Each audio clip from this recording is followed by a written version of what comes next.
Today we're going to do section 3.9, the derivatives of exponential and logarithmic functions. Now to do that, first we consider this particular function, which is called b of x, b to the power x.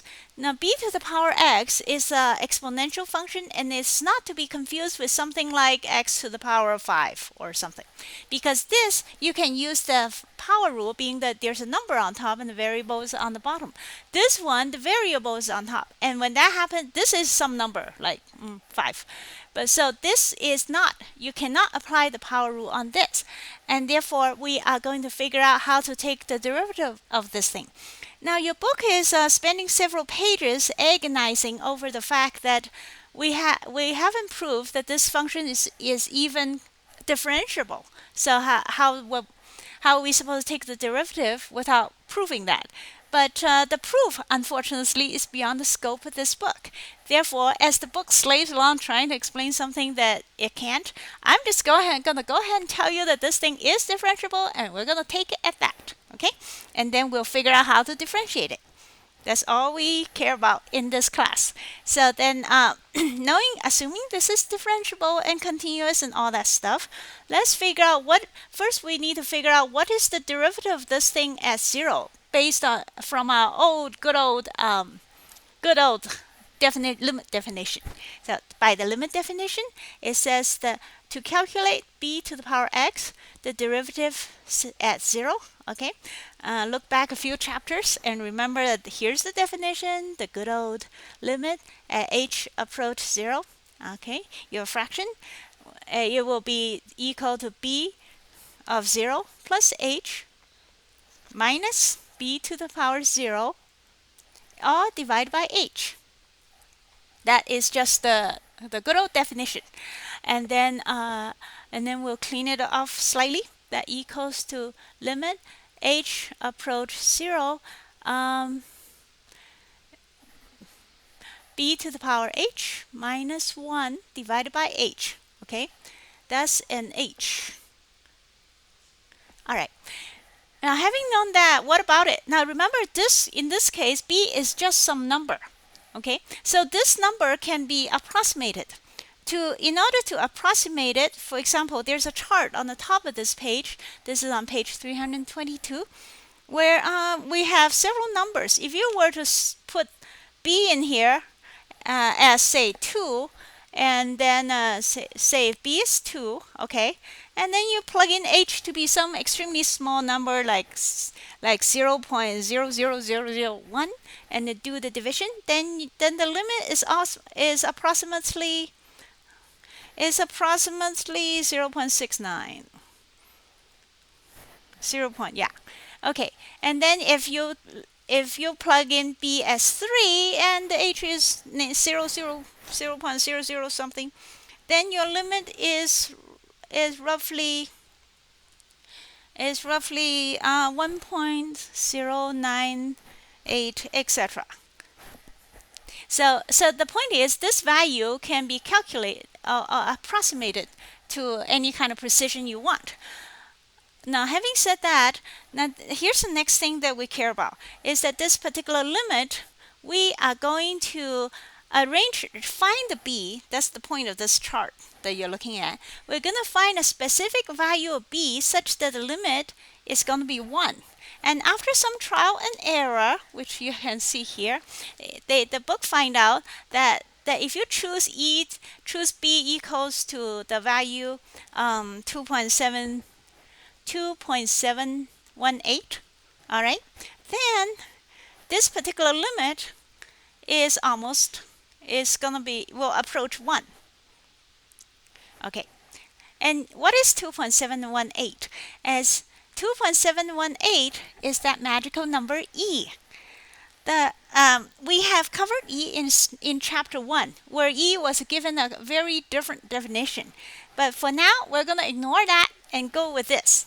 Okay, e for now is the limit has this quality, such that if you plug e to be b, okay, that is the limit as e to the power h minus 1 divided by h as h approaches 0, this happens to be equal to exactly 1.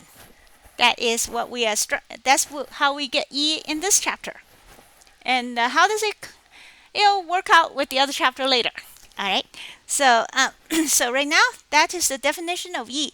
E is a specific number, exactly this number 2.718, etc. is such that the limit of e to the power h minus 1 divided by h as h approaches 0 is 1. So e has a very neat quality. And the neatness of e, let's go to the next page, is about to be seen. Now let's go back to we're now on page, this is the next page, which is page 323. And we are going to demonstrate how to take the derivative of b to the power x. And we'll do so by b to the power x, we'll take the derivative, and we'll go by the good old definition, limit definition, like we always done. Okay, calculate it the hard way, or the basic way, or something. From the grounds up, that's what my professors used to say. From the grounds up. Let's do this from the grounds up. So the definition, by definition, the limit of something like this is b to the power x plus h minus b to the power x divided by h as h approaches 0, assuming, of course, this limit better exists. And as I mentioned earlier, we will go ahead and assume that it exists and not worry about it. All right. So then let's do some algebra here. All right. So the limit, this is equal to limit b to the power x. See, b to the power h is just a multiplication. So it becomes bh. That factors out minus 1 divided by h as h approaches 0. And as you notice that the only thing that's changing here in this limit is h. H is approaching 0. X is not doing anything here, okay? It's just staying put. Therefore, we can take it out of the limit. So this is equal to b to the power x limit h approach 0 of b h minus 1 over h. Now this particular limit is a specific number, as we have done it now right here, right? It's just a number that you can calculate by approximating depending what b is. And the limit will be various values. Why don't I have here? That means 3, right? So, and anyway, yeah, depending on, so this is a fixed number. In other words, the derivative of b to the power x is simply the derivative of b to the power x times some kind of a number. And this isn't just any old number. This number, as we mentioned earlier, is the derivative of b to the x at 0. So we'll write that down. So that's equal to b to the power x times the number, which is the derivative of b to the power x at the value 0. And this particular number can be readily calculated anytime you feel like it. Now next, let's look at this. Now in the case of e, okay, here's where the interesting part comes. In the case of e to the power x, when you take the derivative, then equals to the e to the power x, we're substituting e with b, times the derivative of e to the power x at 0, which is that limit. What is that? As we have just mentioned, that limit equals to 1. Now, isn't that neat? So that multiplies by 1, which is just e to the x, which means the derivative of e to the x is e to the x itself. Why? Because we have specifically chosen e such that this particular limit is 1. So that way it makes out nicely. But generally speaking, the derivative of the exponential function is just itself multiplied by some constant. You see, so it all works out very nicely. But this one, so for e, that's even better because it only has to multiply by 1, which is like not multiplying, right? So that works out very, very beautifully.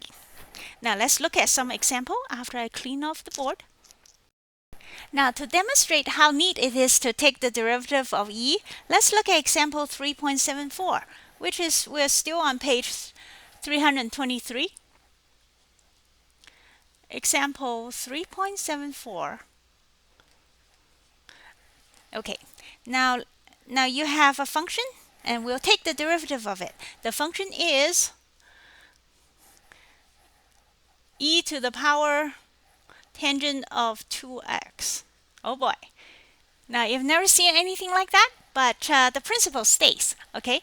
The principle is that the derivative of e is e itself. Now, how neat is that? Therefore, we will apply the chain rule, okay? So, the f prime of x equals the derivative of e is e itself. Well, there's not more than just x there, so we have to use the chain rule, write down the power stuff, and then multiply by what's the derivative of what's in here, okay? But first, the derivative of e is e itself. So we'll write down what's in here, 2x. And then we're going to take the derivative of tangent 2x, which is the derivative of tangent is secant squared. Is secant squared. That's probably something you should memorize. Tangent does come up a lot in the homework. So, well, you probably would have memorized it already because you've done enough of it, right? So the derivative of tangent is secant squared, okay, times 2x.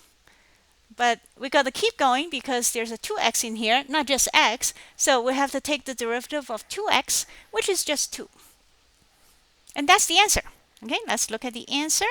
Yep, that is what your book did. In fact, your book even stopped right here. Didn't even bother. Normally, we put a 2 in front because numbers go in front traditionally. But even your book is too lazy to bother with putting the answer in front. Look at that. It just stuck it there and called it done. All right. It's nice to see other mathematicians as lazy as me. So it doesn't make me feel so guilty, you know? And anyway, so let's look at this. See, it's a quick, smooth, easy answer. One line. Now let's look at example 3.75. So, which is right under there, 3.75. And be sure to redo this when you're done watching the video. Another way of doing the example that I do in the video is that as you watch it, you can also do it at the same time. You see, that way you save some time. That's what I did in college, but not everybody liked that thought. You know, some people probably feel like, ugh, I can't think that way. You know, that you're listening you and then doing math, that might not go over. But for those who can, and it's just a thought. You know, it does save some time. And as I mentioned, I'm an efficiency expert. And I'm always trying to figure out how to save time. All right, so let's do, what was the example again? Okay, y equals to e to the power x squared over x. Now, do not get confused with all the exponents here. Okay, e is to the power x squared. Okay, even though they don't put a parenthesis there to confuse you, there are actually parentheses there. And okay, having said that, let's apply something. So y prime, which is the derivative of y with respect to x, is we will apply a bunch of rules. This is the quotient, so we will apply the quotient rule, which is the quotient rule states the denominator squared, you take the denominator times the derivative of the numerator, okay, minus the numerator, x squared, times the derivative of the denominator all over denominator squared. All right, so what is the derivative of the numerator, which we need to write down right here? The derivative of this thing is the e, as we've been saying this section. The derivative of e is e itself. So we write down the e thing, copy down everything, okay, squared. All right, and then being that it's x squared and not just x, we need to take the derivative of what's in there by the chain rule. And the derivative of x squared is 2x. All right, so now we got a pile of stuff, and that should work. And we will clean it up slightly because that's not very hard. So we will write the 2 in front, and then x squared, e to the power x squared, and then minus e to the power x squared, and divided by x squared. All right, now that is, oops. Let's see if I got it right. Okay, so yeah, that's looking pretty good. Then your book went ahead and took out 1 e to the power x squared as a factoring, and then the rest stays the way it is because there's not much you can do about it. And that concludes the example 3.75. Being that it is a fraction, it is slightly more complicated, but still not by much. Okay?